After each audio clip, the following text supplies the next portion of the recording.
Well, hello again. Today we're going to work on the old carburetor once more, but first we need to get a little painting done. And what we have to paint is located still in the vinegar. It's our upper control arm. It's weighted long enough, so let's get it out of there, get it washed off, get it dried off, get it on the table, and put some primer on it anyway. She looks really good now. 100% of the rust has been removed. Let's wash off the vinegar. It was pointed out by one of our subscribers that I had to wash off the vinegar before painting, which is something I have always done. So we're going to do it once more. Now before we spray paint this thing, it's really had some damage done to it over the years. See how it's all beat up on the end? I can't imagine why anyone would have done that. Probably used a ball peen. And then over here, you know, I've already ground down that right there. You zero in on that. That was a nice big old bump there. Jagged edge. Cut your fingers real bad if you catch it. And I've got another one right here.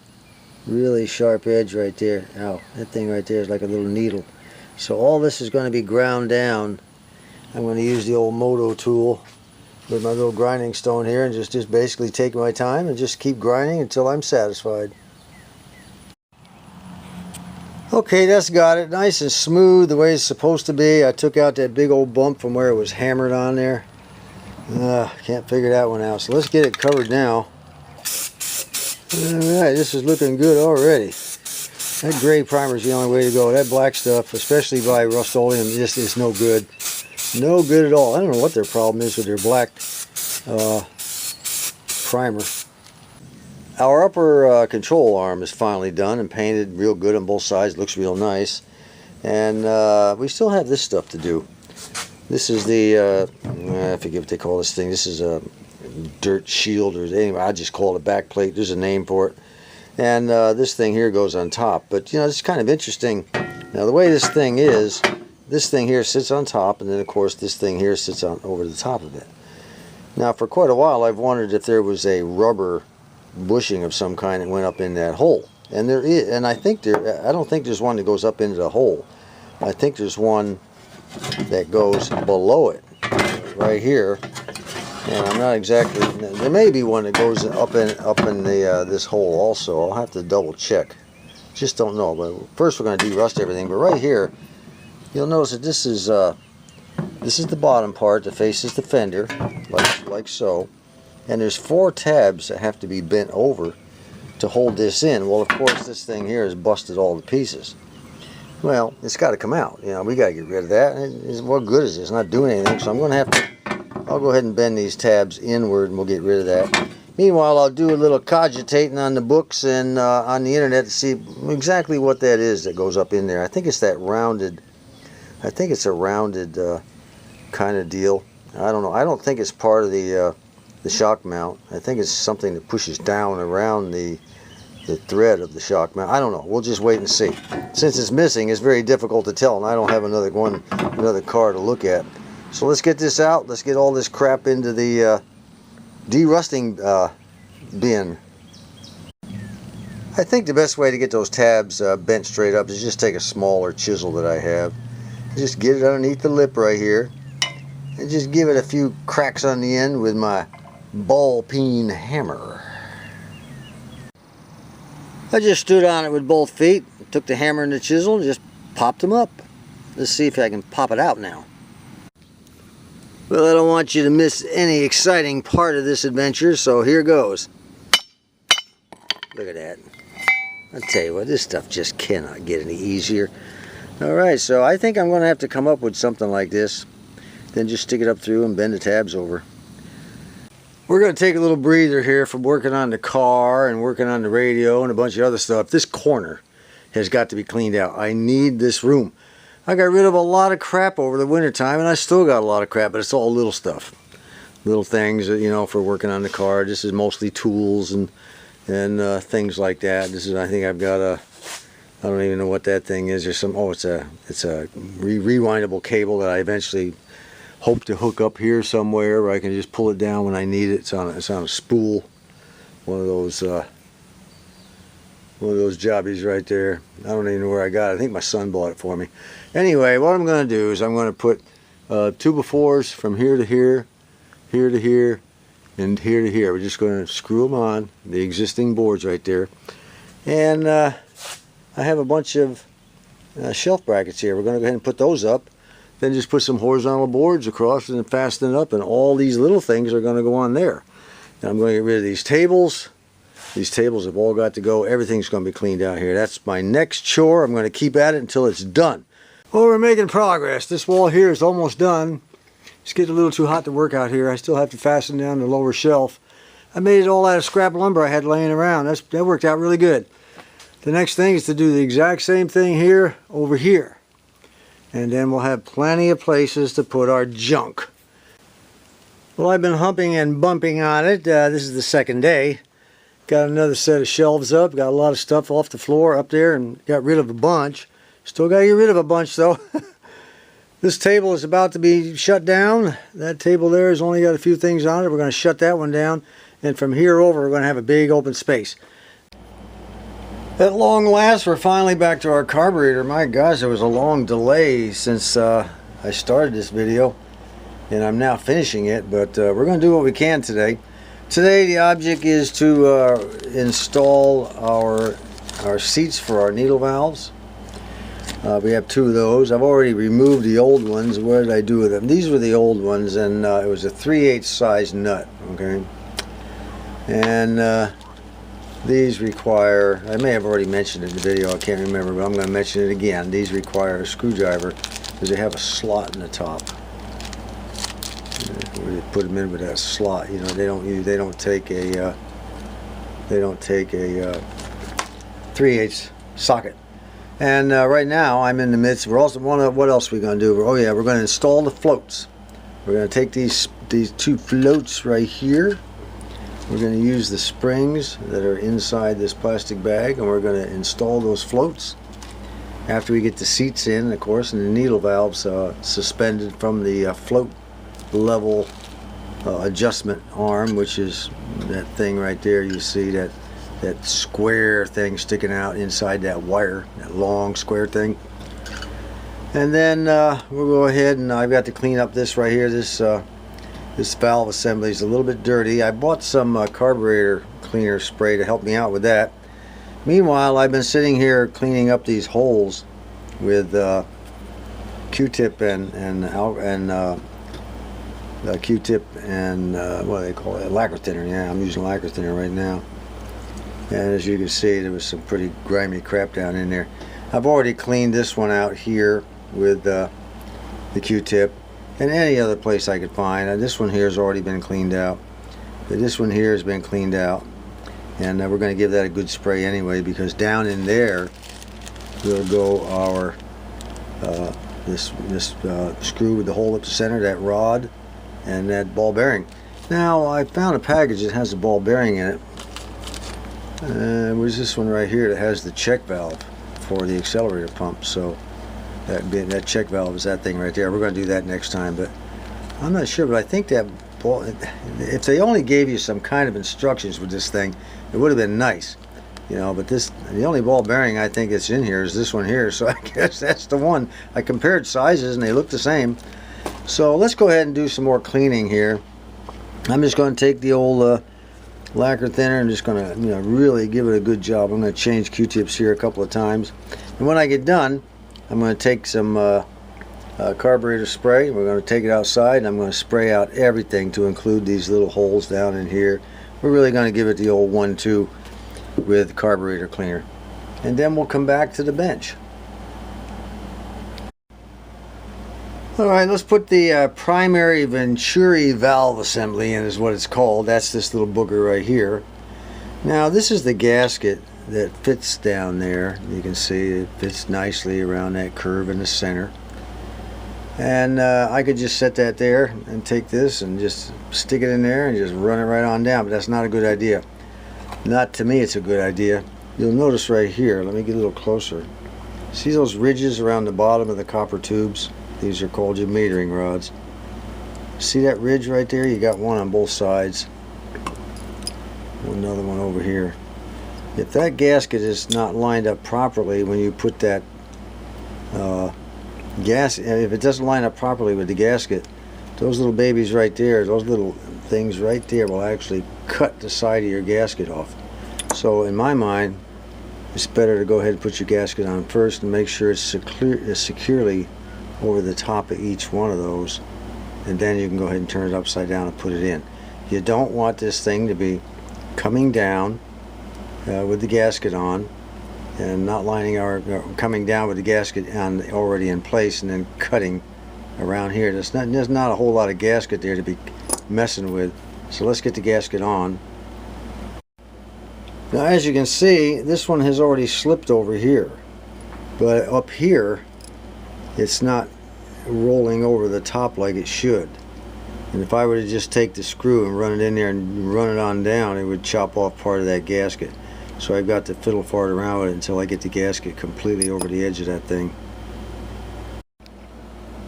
Alright, we're good to go. I just took a little larger jeweler's screwdriver that I had and just gently pressed and pressed and pressed and pressed until she finally popped down over there. You got to be careful. You could tear it in the process of trying to get it down over that thing too. So let's get it up in there. Let me back up. It just slips right down in now. Now remember, on the primary, that has gas coming up through this hole. There's no gas coming up through this screw, so this is just a hold down screw, no biggie.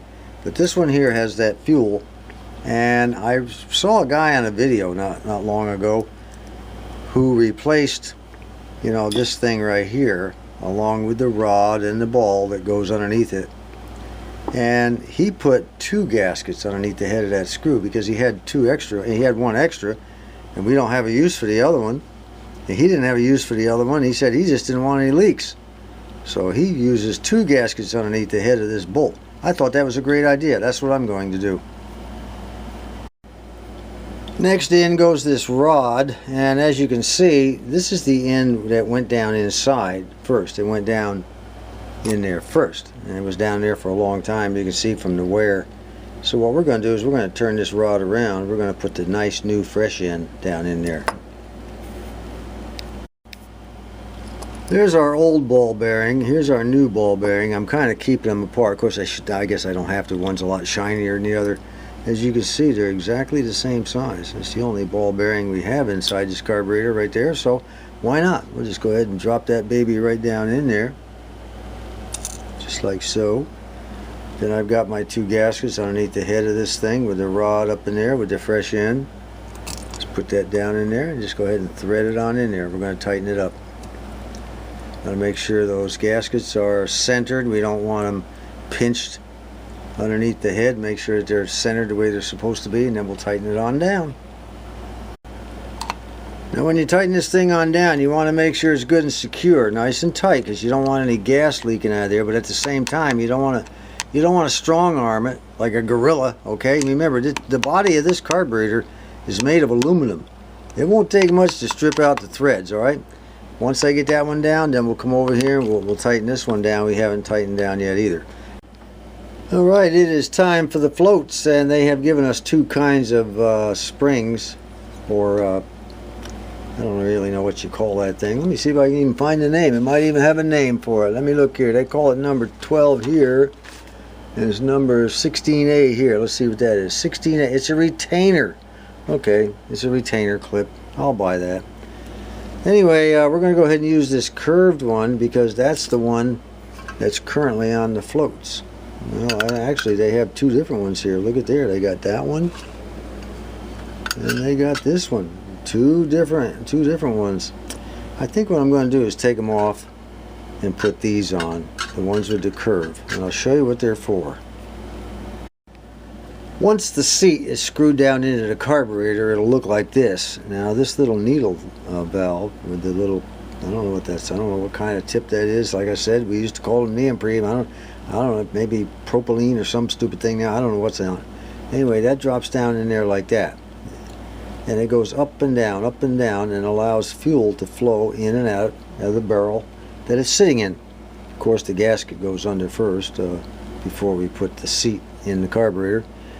And then this thing right here, the smaller clip that we have, will go around. You'll notice there's a curved there. There's a curved spot right here. Then we have a long one there.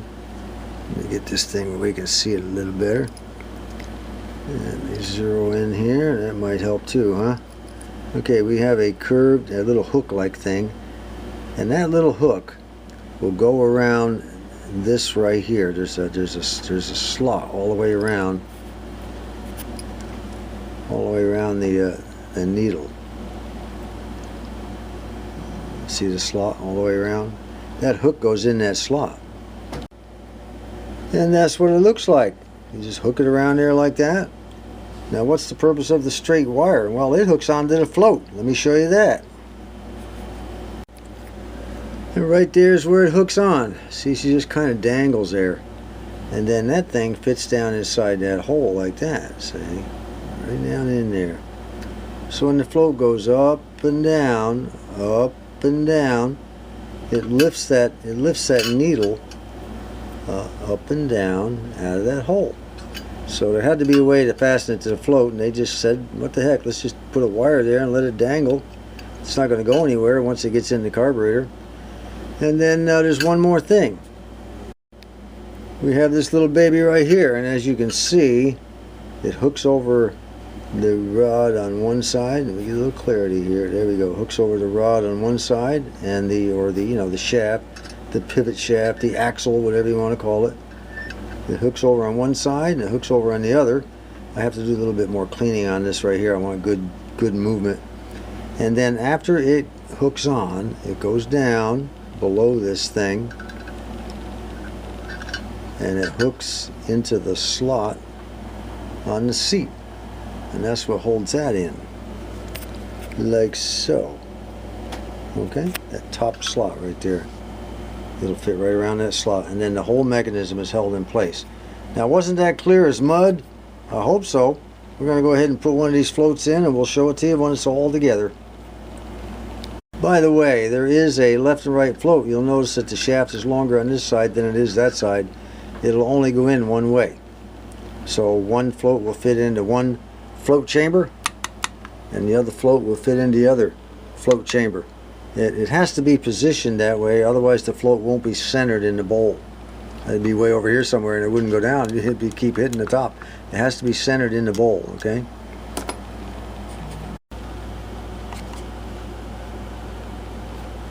Alright, the seat is now in. The gasket is underneath it. Remember to center your gasket, and again, don't muscle it. This is aluminum. Everything you see here is aluminum. Alright, let's take our little float with our little needle valve dangling off of it. See a little needle valve dangling off of it? Let's see if we can get it down in there. Well, we got us a problem. If you can see, the needle valve is way over here and the seat is way over here. What do we do about that? I guess I'm going to have to take this thing right here and just kind of bend it over this way until it goes down in there. No, we don't bend it until it goes down in there. What you're seeing here is the position of this shaft right here is what makes the difference. Now I can unhook it and slide it all the way over and then slide this thing back. But I'm not going to do that. You know why? Because this float here was originally in this chamber over here. So let's just put the right float back in the right chamber. They'll go either way depending on where this shaft is, and which gives us the slots, because this shaft will slide all the way out. And there'll be another slot right there where this can clip on both sides, and it'll line up then. But we're going to leave this one over here. We're going to put that baby in there. And let's get the other float out and get it hooked up. Well, as you can see, now that we have the right float in the right chamber, you see how it lines right up? That little needle valve is right down in there. See how it goes in and out with the float moving up and down. And you'll notice that, you know, I see the shaft on this one side is, let me get a little focus here. The shaft on this one side is much longer than the one over here. It slides back and forth in there. No problem. Alright, what's next? Well, we got one more thing. We have these two springs, one for each float. Where the heck does that stupid thing go? Well, it's not that difficult. it slides over the end of the long part of the axle, I guess, the shaft. It slides over this end right here, and then this little thing majig right here goes underneath this right here. Okay, it'll slide up underneath there, and then the long part, believe it or not, will go down, will be bent all the way down, and it'll just rest against the inside of this bowl right here. So it kind of helps the float go, you know, to go back up when it needs a little help. So it's not a very tough spring, it's very, very thin. So let's get it in there and I'll show you what I'm talking about. That's the way she sits on there, and I noticed something I hadn't noticed before. The coil, the way the coil is, you should have the coil coming off the top and going underneath this metal plate right here. You don't want it to be coming from underneath. You want it to be rolling over the top and then going in there. That way you get more of the spring action when the spring goes down. Now comes the fun part. This entire assembly has to go back down in there, and I have to press that spring down so it rests against the body of the carburetor. And we also have to get the needle valve in the hole. Now once we get the needle valve in the hole, then we can go ahead and clip that silver wire over the top of the seat. Nothing to it, piece of cake, right? Alright, so far so good. I want you to see how that wire rests against that. See that wire going down there, how it rests against the wall of the carburetor. That's all it is. It just rests against it. There's no slot, no hook. And you'll see on the top here where the coil spring is, how the inside coil there, the one at the bottom of the camera where it comes off, it goes underneath this copper plate, it comes off over the top, not the bottom. Okay, now all we have to do is take a screwdriver, and hopefully if it all goes well, we'll clip that silver wire over the back of the seat and slip it into the slot. And there it is, the wire. Now this is always the hard part, slipping that wire over the top of that back edge and down into that slot. You got to be really careful. You can really mangle things. Just take your time, take your time. If you get frustrated, it is pretty tight fit, but it will go over and it will go down and it will snap into that slot down there. And what that does is it holds the entire mechanism in the carburetor. It doesn't let it fall out or go, you know. See, everything's working. See how the needle valve goes up and down now? See there? And the wire's in place. The coil spring, or that little spring that helps it go up and down, that's all in place. That's all there are of it. Now I have to do the same thing to the other side. Alright, that takes care of that. We have both floats in. They're both good. But we do have one issue I want to bring up here. Down in here is a check valve. This is a rubber red check valve. It's this thing, let me find it. I got it in this plastic bag over here somewhere. I think I stuck it in here. Yeah, I did. See that little red thing right there with the long stem sticking out of it? Alright, that's what you look at. That's a check valve that goes into the accelerator pump. We'll be working on that next time. Anyway, you'll notice that what's going on here is they should have clipped this off a little bit when they ran that thing through, whoever did. I don't know if it's been replaced or not, but this thing here, see how it's sticking? What's happening is the float is hitting it. It should have been cut off. When the float goes down, it's hitting that thing. You don't want that. It can make a difference in the way this particular float works. I don't know, not much, but you don't want to take the chance. You want to cut that thing off and make sure that that red stem is clearing the bottom of that float, and it's not doing that right here.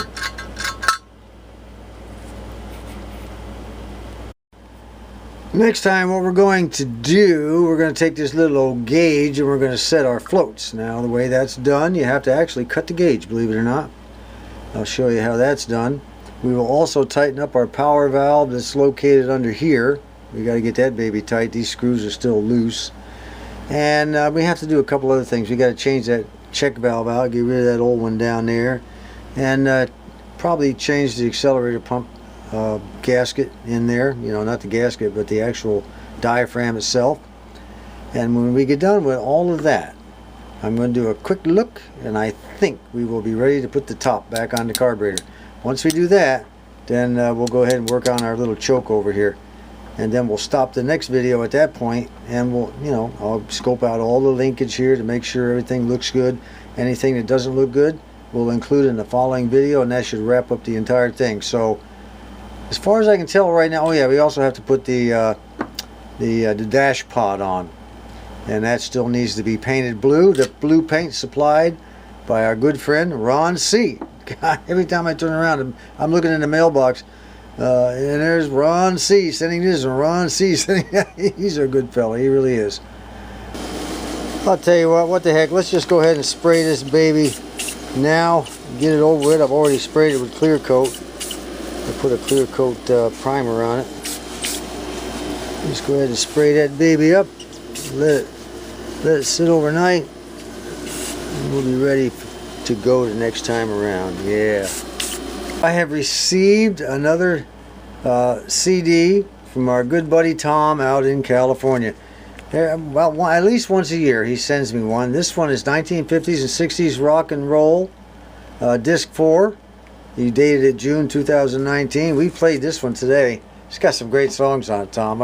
You know, he left a comment to my last video, Mishmash 263, and I told him in the answer that I was listening to it while I was answering everyone else's comments, so this is good timing on his part, you know. Yeah, we listened to this all afternoon. I stuck it in my computer and I transmitted it through the house, and it comes out to speakers I've got mounted on the wall in the living room and in my man cave room. So we want to say thanks to our good buddy Tom out there in California. So shout out to Tom MGB.